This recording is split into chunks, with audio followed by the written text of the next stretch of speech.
بسم اللہ الرحمن الرحیم۔ حضرت ابو ہریرہ رضی اللہ تعالی عنہ کہتے ہیں کہ رسول اللہ صلی اللہ علیہ وسلم نے فرمایا،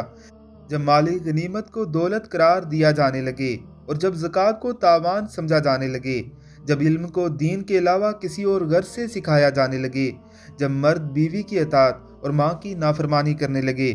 جب دوستوں کو تو قریب اور باپ کو دور کیا جانے لگے، جب مسجد میں شور و غل مچایا جانے لگے، جب قوم و جماعت کی سرداری اس قوم و جماعت کے فاسق شخص کرنے لگیں،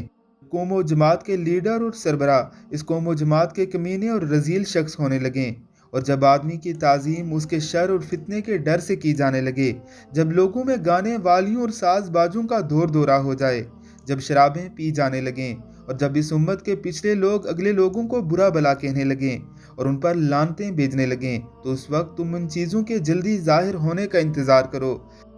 سرخ یعنی تند و تیز اور شدید ترین طوفانی آندھی کا اور زلزلے کا اور زمین میں دھنس جانے کا اور صورتوں کے مسخ و تبدیل ہو جانے کا اور پتھروں کے برسنے کا،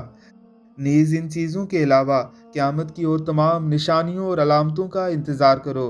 اس طرح پے در پہ وقوع پذیر ہوں گی، جیسے لڑی کا دھاگا ٹوٹ جائے اور اس کے دانے پے در پہ گرنے لگیں۔